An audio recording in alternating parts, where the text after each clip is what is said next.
Politics cricket में भारत तो लेके आ ही गए हैं, सो आपको भी अपना एक पॉलिटिकल हैंड खेलना था, जो कि आई थॉट कि सक्सेसफुली खेला गया। क्योंकि मैं हमेशा ये समझता हूं कि आपको जब भारत को जवाब देना है ना, तो वो आपको बैट और बॉल के साथ देना, ठीक है। सो इसलिए कि अदरवाइज वो आपको घास नहीं डालते हैं। और मैं हमेशा जब ये अपनी चेयरमैनशिप में जब बाबर आजम कप्तान था, तो every time he would walk in, मैं उसको एक ही चीज़ कहता था, मैंने कहा देखो तुम्हारे साल के बाद ये मैच हो रहा है, हमारी सारी क्रिकेट सिस्टम का निचोड़, तुम्हारा टैलेंट, तुम्हारी टीम का टैलेंट एक मैच पे मुनसर है। द गेम, माय गॉड, ये अब एक नई चीज लेडीज एंड जेंटलमैन सामने आ गई है।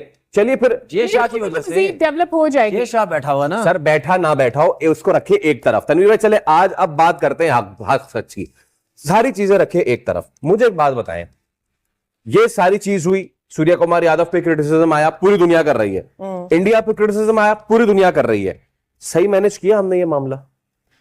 मोहम्मद यूसुफ ने माफी मांगी है हिंदुस्तान के सूर्य कुमार यादव से और पूरे हिंदुस्तान से, लेकिन उसके अंदर गड़बड़ी यह है कि वो सारा ट्वीट इंग्लिश में लिखा हुआ है, जिसका मतलब कहना यह है कि ये यूसुफ भाई ने खुद से नहीं माफी मांगी। अगर वो खुद माफी मांगते तो वो उर्दू में लिखते क्योंकि वो पाकिस्तान से और पाकिस्तानियों को इंग्लिश नहीं आती। मतलब ये लॉजिक थोड़ा अजीब सा है, लेकिन सच है कि भाई यूसुफ ने आखिर इंग्लिश में माफी कैसे मांगी। 2 दिनों में जो नेगेटिविटी हुई वो तो एक तरफ हुई, मगर ये कि एक दूसरे के ऊपर बातें करना, एक दूसरे के ऊपर कभी कुछ कह देना, कभी कुछ, मेरे ख्याल से this should end, there should be a full stop to things. और फिर जब एक दूसरे के ऊपर बातें करना भी, उसको कौन ऑथेंटिकेट करेगा कि जी 1901 में कौन था, मैं वहां मौजूद थी या आप वहां मौजूद थे, कि वाकई वो बात हुई थी कि नहीं हुई थी। इस तरह के जो क्रॉस एक्सचेंज होते हैं शायद अपनी अपनी पब्लिक को, अपने अपने लोगों को प्लीज करने के लिए, मेरे ख्याल से this should stop, specially with the players,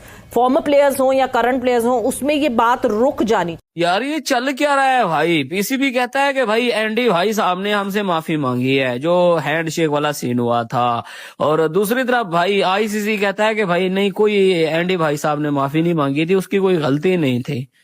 मतलब ये चल क्या रहा है भाई? समझ नहीं आ रही है कि यार ये एशिया कप चल रहा है या फिर कंट्रोवर्सी चल रही है।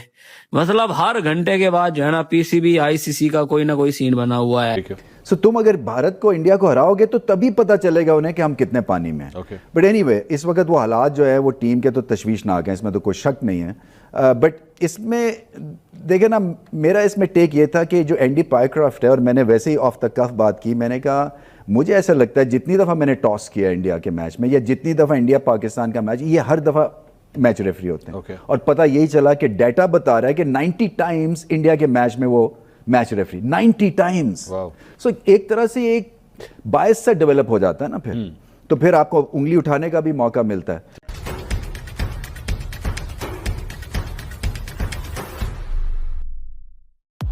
आईसीसी और पाकिस्तान क्रिकेट बोर्ड के बीच विवाद खत्म होने का नाम नहीं ले रहा है। एशिया कप 2025 पे पाकिस्तान क्रिकेट टीम एक और विवाद में फंस गई है। यूएई के खिलाफ मैच में पहले टीम ने कई नियमों का उल्लंघन किया। पीसीबी के अध्यक्ष मोहसिन नकवी, उनके उत्तराधिकारी नजम सेठी और रमीज रजा की मौजूदगी में लंबी बैठक की, जिससे मैच की शुरुआत में लगभग 1 घंटे की देरी हुई। अब इसके बाद आईसीसी ने पीसीबी को चेतावनी भरा ईमेल भेजकर फटकार भी लगाई है। आइए देखते हैं इस पर मीडिया और लोगों ने क्या कहा, और मिलते हैं वीडियो के अंत। सो मुझे ज्यादा प्रॉब्लम ये नहीं थी कि हैंडशेक हुआ या नहीं हुआ मंसूर, मुझे प्रॉब्लम ये थी कि पोस्ट मैच जब हो रहा था प्रेजेंटेशन, उस पे एक पॉलिटिकल रिटोरिक क्रिएट हुआ, और वो फिर आप कहीं पे भी जा सकता है वो। अच्छा देखे ना, कल को आज अगर यूएई से मैच जीतते हैं पाकिस्तान, और सलमान अली आगा जाके उसके ऊपर पोस्ट मैच के ऊपर कुछ भी बात पॉलिटिकल कराते हैं, तो उसकी फिर कोई एंड नहीं है। तो मैं समझना ये चाह रहा था कि वो जो एडिटोरियल है वो कौन कंट्रोल करता है। नहीं, सो मुझे थोड़ा सा गाइड कीजिए। Now what we have decided कि बेसिकली ठीक है, उन्होंने माजरत कर ली and that's it, case closed. मुझे तो ऐसे लगता है, I think we need to move on. देखिए क्रिकेट जो है ना, उसमें गुंजाइश भी है, उसमें मूव ऑन करने की भी, और मैं हमेशा ये समझता हूं कि इतना ड्रामेटिक एक्शन लेना जो था ना, वो हमारी ठीक नहीं था। किसकी तरफ से? हमारी तरफ से भी। ये जो हमने कहा था कि जिनको हटाएं, नहीं हटाने की बात नहीं, वो तो खैर अपोलोजाइज कर लिया ना उन्होंने। अच्छा ठीक है। सो अपॉलॉजी आ गई, रिटन अपॉलॉजी भी आ गई, ईमेल भी रिसीव हो गई। अच्छा। फिर उसके बाद वीडियो भी बन गई।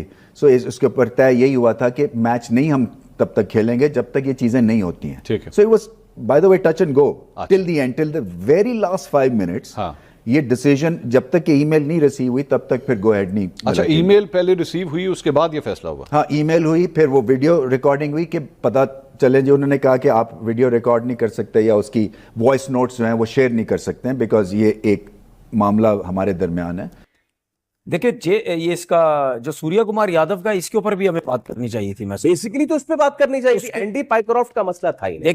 देखें मसला था, जो कह रहा है ना मसला नहीं था, वो था मसला तो था ना। How did he approach? मैं रीजन बता रहा हूँ ना, प्राइमरी रीजन। देखें मैंने आपसे कल भी बात बोली थी, जो शेक हैंड का सिलसिला था ना, वो तो आप साइड पे कर दे, वो जरूरी नहीं है, ना ही इस्लाम किया नहीं किया वो बात की बेसिकली। ठीक है, 2 से 3 लोगों के ऊपर आपको बैन लगाना चाहिए था। और पाकिस्तान क्रिकेट बोर्ड को ये जो आप अब बता रहे ना, ये जो बात जी, जो आईसीसी ने बोली है कि आपने वीडियो कैसी बनाई, इसके ऊपर आईसीसी अगर इशू उठाता ना, तो आप सबसे पहले ये 3 चीजें पकड़ लें बस। एक, मैच रेफरी कैसे मैच खराब करने के लिए इन्वॉल्व हो गया, उनके साथ मिल गया, कप्तान को कह रहा है शेक हैंड नहीं करना, बैन होना चाहिए, बैन होना चाहिए। एक, दूसरा, बीसीसीआई अगर इन्वॉल्व हुआ है, इसके ऊपर बात करें। ठीक है, बेसिकली तो बात ये करनी ठीक है, चाहिए।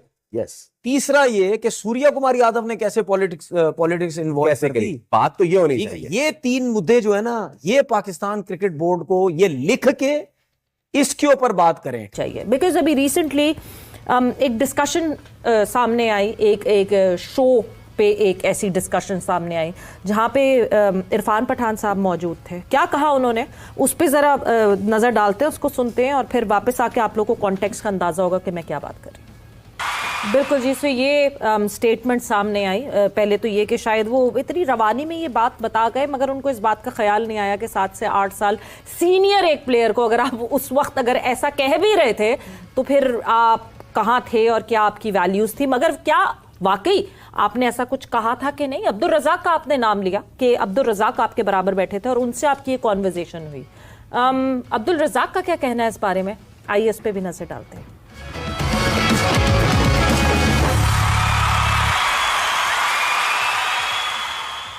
इरफान पठान ने रिसेंटली एक स्टेटमेंट दी है अगेंस्ट शाहिद खान अफरीदी, और मैं इस चीज को क्लियर करना चाहता हूं कि जब मैं उनके साथ बैठा हुआ था, पहली बात तो इरफान पठान बहुत जूनियर है हमारे से, और जब जूनियर प्लेयर इंटरनेशनल लेवल पे आता है तो एक सीनियर प्लेयर के साथ बैठा हो तो कभी ऐसी बेअदबी वाली बात कभी कर नहीं सकता। और इस बात को तो मैं क्लियर करता हूं कि ये बात बिल्कुल झूठी है और इरफान पठान को इस तरह की बात नहीं करनी चाहिए, इस तरह झूठ नहीं बोलना चाहिए मीडिया में। ठीक है, सूर्य कुमार यादव से। और आखिर पाकिस्तान के मीडिया में अच्छा यूसुफ को डिफेंड करने के लिए बहुत सारे लोग आ गए, जिसमें तनवीर अहमद है, जिसमें और बहुत सारे लोग हैं, बासित अली। वो कह रहे हैं कि यूसुफ ने गलत क्या कहा, यूसुफ ने बिल्कुल सही कहा और यूसुफ ने वही किया जो कि इंडिया इतने सालों से कर रहा है या इरफान पठान इतने अरसे से कर रहा है। मतलब इरफान पठान अगर हमारे शाहिद अफरीदी को कुत्ता बुलाए तो वो ठीक है, लेकिन अगर सूर्य कुमार यादव को यूसुफ जो है वो किसी और नाम से बुलाए तो वो गलत है। ये कैसे हो सकता है? और यहां पर यकीन करें पूरा हिंदुस्तान गर्म हो गया पाकिस्तान के ऊपर कि तुम्हारी ऐसी की तैसी, सालों तुम लोग होते कौन हो यहाँ पर हमारे सूर्य कुमार यादव के बारे में बोलने वाले। इंडिया वालों ने यकीन करो बहुत ही गर्म कर दिया मामला, और इंडिया वालों ने इस टाइम के ऊपर गारंटी के साथ मोहम्मद यूसुफ को आखिरी आप कह लो एक चुनौती टाइप की दे दी कि भैंस की टंग तुम बच के रहे, तू बच के रहे, तेरी ऐसी की तैसी करने वाले हम लोग। अब हुआ क्या है मामला और यूसुफ ने कैसे माफी मांगी वो मैं आप लोग को बताता हूं, लेकिन अभी तक आपने चैनल सब्सक्राइब नहीं किया तो सब्सक्राइब करो और सब्सक्राइब करते ही बेल आइकन दबाओ।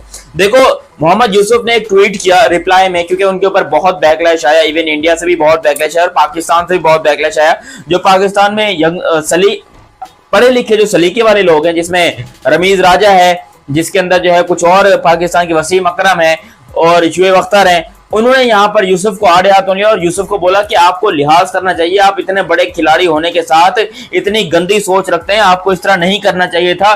जिसके ऊपर यूसुफ ने यकीन करें ट्वीट करके माफी मांगी और उन्होंने कहा कि मेरी इंटेंशन किसी भी प्लेयर को या किसी भी कप्तान को या किसी भी मुल्क के खिलाड़ी को नीचा दिखाने की नहीं थी, मैंने जस्ट अपने दिल की बात कही और वो जस्ट स्लिप ऑफ टंग था, वो मेरी जबान फिसल गई थी। लेकिन पाकिस्तान ने अपने मीडिया मैनेजर नईम गिलानी को टॉस से पहले होने वाली अहम बैठक में भेजा और वहां बातचीत रिकॉर्ड करने की कोशिश की, जबकि आईसीसी नियमों के मुताबिक मीडिया मैनेजर को इस तरह की मीटिंग में शामिल होने की अनुमति नहीं होती है।